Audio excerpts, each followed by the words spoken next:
My name is Rebecca Zabarski, and you are watching the Global TV Demand Awards Virtual Festival. It is my pleasure to be sitting here with Martin Kove, who plays John Kreese in Cobra Kai and the original Karate Kid movies. A character who's been listed as one of the greatest villains in action cinema of all time. Martin, it is so good to see you again. Thank you. I don't think of John Kreese, though. I have to put that up front. I don't think of John Kreese as a villain. I think of him as misunderstood. Okay, fascinating. We will get into that. I want to hear a little bit more about that. First, I want to tell you some really exciting news that we've been tracking. Cobra Kai, after its release on December 31st, 2021, it has been the #1 show in the world this week. That's globally. And it's been #1 since the beginning of the year, since after season 4 premiered. And I looked into this just to see where exactly, what types of global audiences have been engaging with the show. And we've seen people in Spain, Brazil, India, Mexico, of course, the United States, the UK. These are all in the top 10 countries in terms of where we're seeing that demand come from. And I want to ask you, why do you think Cobra Kai is so popular with audiences all over the world?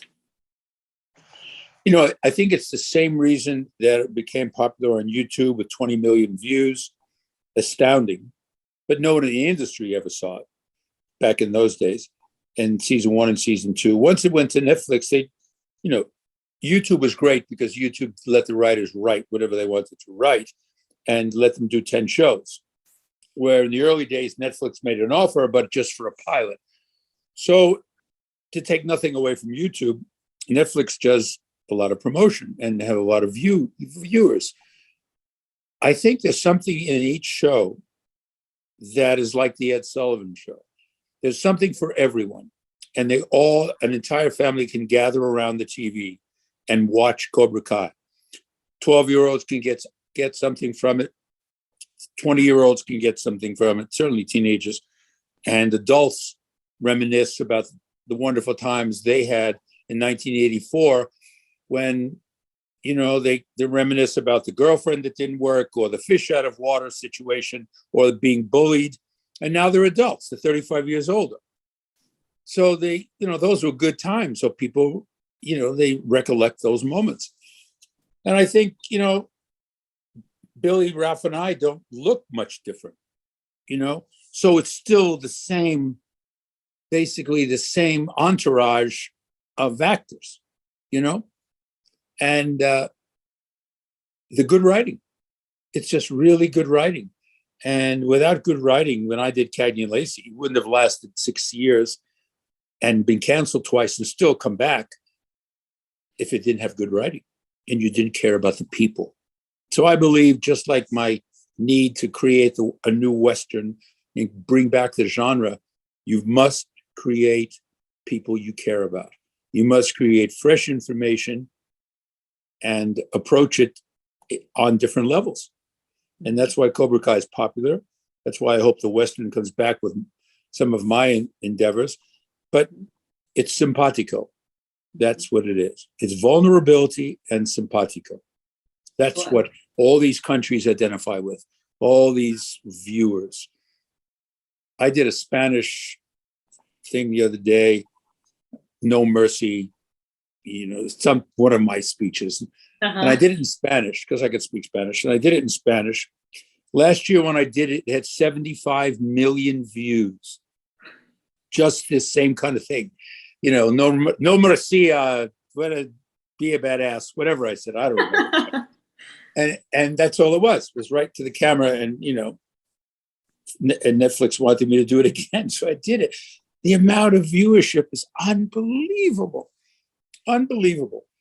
And, so it becomes a lot of fun.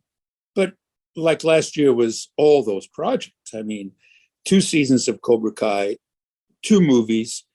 You moved to Nashville. Your endless autograph shows. And and then you have a breakup with your girlfriend. So you have all these things happening, and it's exhausting. And sometimes John Kreese creeps into your personality, as it did in my relationship, and doesn't leave you because you're playing the same hard ass for 6 months. Mm-hmm. And as what happened to Heath Ledger, and what Daniel Day-Lewis does in Lincoln, he doesn't talk to anybody, just plays, stay in the character. It kind of happens. And that's what you got to be careful of when you work that hard. You got to be careful that characters like John Kreese, you can have the characters from Cheers pop in your life and it's okay. But when you're doing John Kreese, it's a little more intense, It is. Well, you mentioned the idea of having kind of freshness to the story. And so I want to ask about your approach to that character who you've played before. You've played for previous generations. So what would you say, what can you tell us about the evolution of John Kreese and what it's like bringing him back for new generations? Was there a different approach that you had this time around versus in the 80s? In the 80s, it was Black Hats, White Hats. Those movies, Miyagi and Ralph, the White Hats, and Billy and I were the Black Hats. Mm-hmm. They were one-dimensional. So when I signed on to this show, I asked the writers, I said, I'm only interested in really trying to do texture and vulnerability with this character. I want to play him in multifaceted. Are you able to do that? And they were agreeable. And I came in on episode 10, season 1, and I wanted to come in earlier. And they said, no, you're going to set up season 2. Everybody thinks you're dead. Boom. So I show up and, the world went crazy. And over the seasons, I've been asking for more and more vulnerability and texture because the character is not a villain. Terry Silver is a villain. Terry Silver is evil. Mm-hmm. And he wasn't evil when I saved his life. He turned evil over 30 years living in LA in the soft life and moving around all kinds of, negative business arrangements. John Kreese has always been, yes, there's only room for first place in my life, the winner. Mm. But yet he still has a love for Johnny Lawrence, which I never really paid attention to much in the movies. In the series, Johnny Lawrence comes in second only to something called Cobra Kai. You violate Cobra Kai, I take your dojo over. That's what happens. Mm-hmm. Didn't do it, aggressively, did it reluctantly. And that's the kind of thought process that goes on in Cobra Kai that didn't go on when I played John Kreese in the movies, because it was one-dimensional tough guy. Mm-hmm. And he was interesting, but you didn't have to do the research. I did the backstories and created something, as I do in every role, but not like in Cobra Kai. Cobra Kai is coming into the living rooms like Magnum PI as your friend. Every time you watch a TV show, that you invite them into your living room. And there's something to see in Cobra Kai for everybody. So we're your friends. When you go to see Jack Nicholson in the theater, or Sean Connery, or Peter O'Toole, and you're watching Lawrence of Arabia, that's a mystique. Right. That those guys don't come into your living room and hang out, Mm-hmm. So that's the difference. Yeah, well, it's interesting that you bring up that vulnerability, because I think that's a major theme of entertainment right now. And we just see that, I would say, a willingness to kind of like go there, go in a place that's vulnerable, open up more, have, I would say, more in-depth characters with a backstory. They're not one-dimensional. People are complex.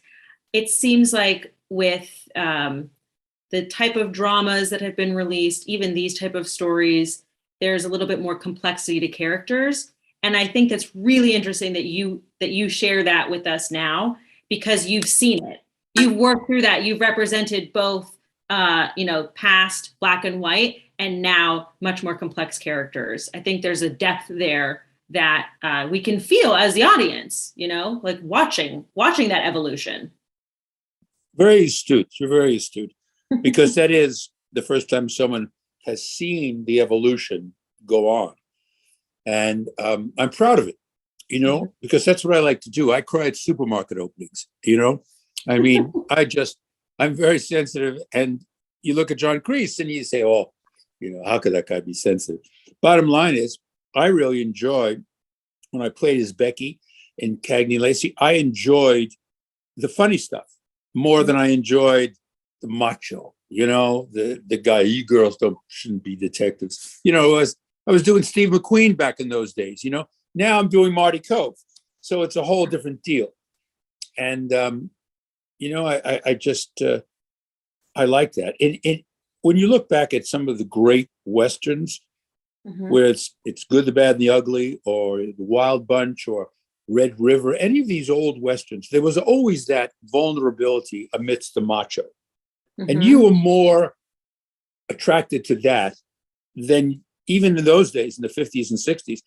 You were always attracted as a kid, I believe, as a viewer, to the smiles of John Wayne, to, the moments of Eastwood turning to the coffin maker and saying, you'll need 4 coffins, not 3. That kind of humor. Or in Good, the Bad, and the Ugly, when Lee Van Cleef writes a letter and he titles it To the Idiots. It's so... Clint Eastwood picks up the paper and turns to Eli Wallach and said, it's for you.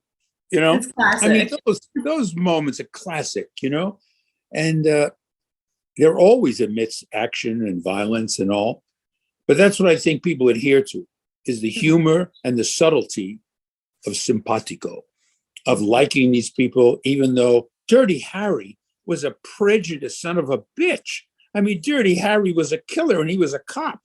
He was the first guy we ever saw that had a prejudice to the bad guys. I just assume shoot him than not, I don't want to be bothered taking him to court. Do you feel lucky, punk? I got, this is a 44 Mac. But those are real lines that my friend John Milius wrote. And they're invaluable because those are the essence of the character. And yet he's still cool, Clint Eastwood. You still like him because of his little twinkle. But he's a violent guy. It's, that little twinkle is invaluable. It's true, right? To appeal to all types of people, like we said, from all over the world. That's something that you really feel when you're watching someone, right? You have to kind of feel that twinkle. It's very. Do you think John Kreese has that twinkle? Do you think John Kreese has that twinkle? I think so. I think your approach. I think knowing your approach to it, you can see that in him. Yes. Well, that's a compliment, because when I started acting, when I came out to California, I wanted the Steve McQueen twinkle, and I called it a twinkle. It was like that inner thing that goes on behind the eyes that you only acquire later. You don't acquire, I don't believe, as a new actor. I think when you get more comfortable with your instrument, you have inner knowledge of backstory and inner knowledge of why you're doing what you're doing. And it doesn't come at the very beginning unless you're extremely gifted. It came for Brando, but he was extremely gifted organically. And most people, we all have to work at it. And I remember going to the acting teacher, and they were friends with McQueen. And I remember going to Peggy Fury and her husband, and it was like I was in town maybe a year. And I said, are you going to teach me how to get the Steve McQueen twinkle? I said that. And they said, he looked at me and he says, well, it's up to you. And then I understood exactly what he meant, more now than ever before. It's the gravitas. It's the true feeling of confidence, because you've done enough work about the character. You've done your backstory over and over and over again. As a young actor, you're just out there, and playing tough is probably the easiest emotion you can tap into. Being a wise guy and tough, being a heavy, because and most anybody who was a star played those guys. They all played them first, and then they got lucky and they understood the vulnerability. I do. It's interesting. I often ask people what they would, what kind of advice they might give somebody who's just starting out. And I hear in you if there's something else you'd want to share, but this idea of knowing the backstory. I haven't really thought about that. I'm not an actor, not a performer. You know, you mentioned something about making it up or really knowing it. What do you do with the backstory if it's not given to you? Is that something that you create kind of on your own to help build out the performance? Yeah, you just go for it. You create what his life was like, his character was like with his parents, and you just make a couple of pages. What it was like with his parents, what it was like with his girlfriend. Has he been married? Is he still in love with his last wife? You know, what was his relationship with his brothers? It all contributes to why he is John Kreese or why he is Joe Smith or whatever. Mm-hmm. It just gives you an edge. And you just kind of read it over before you go on. And it just sits there and then you forget about it, just like your lines. You know, the worst auditions I ever had were when I tried to, you know, really just memorize these lines as they were written, because auditioning is the worst process in the world. But once you just learned the flavor of what you're trying to do in the scene and you changed a few lines to make it your own, it was much better. And then if they didn't hire you, it was their problem, because, you know, they should have. But the bottom line is backstories are helpful. In an audition nowadays, you get 2 days and you're doing everything on the phone. It's horrible. My son's an actor. I feel for him, because years ago we used to be able to meet directors and meet actors. I mean, meet casting people. Now, no, you don't. But yeah, thank I God, it's tough. It's tough. Thank God we've got this podcast that my kids are working on. My daughter, it's called Cobra Coves, and it analyzes all the Cobra Kai episodes. And she's a life coach and a mental health expert. My son is an actor who I've worked with in many movies. And he was also on Cobra Kai. And myself. And we talk all about the episodes. And the good writing lends itself to us talking about these characters. And the backstory is what I teach him to do. You know, he's playing Wyatt Earp in a prequel now to Tombstone. And it's a big part. It's the part. It's the part I would love to play. And I teach him, just watch these other movies. My Darling Clementine, made by John Ford in 1946. I tell him to watch Burt Lancaster, Gunfight OK Corral, because Burt Lancaster underplays what he usually does, like in films like The Rainmaker. And Hour of the Gun, another Western that James Garner played, Wyatt Earp, and utilize what you can. That's the backstory you create when you're a young actor. I always tell people, get a theatrical background when they ask me advice. Go and do plays. That's the foundation of your good work.